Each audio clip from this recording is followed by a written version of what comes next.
Macam awak tu jadi orang dadak. Awak sakit ke apa? Kenapa awak kalau sebut orang ketum ni? Ada seperti tu usahawan ketum kan?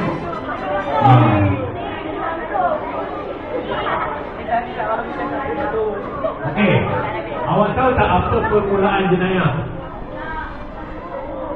Okey, nak dengar tak apa permulaan jenayah? Awak kena dengar betul, nanti saya bagi soalan. Jenayah bermula daripada hal penipuan. Tipu, awak tipu dah mula. Okey, dah mula.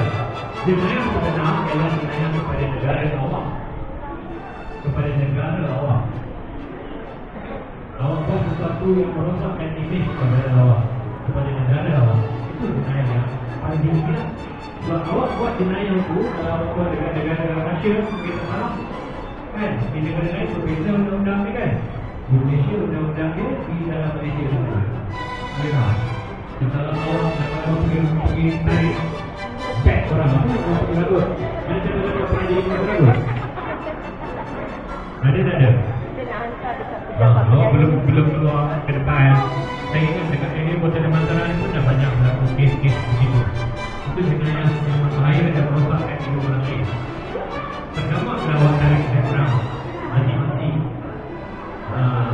Tapi awak tu akan main lain tu. Fikir awak background dia lagi banyak daripada background.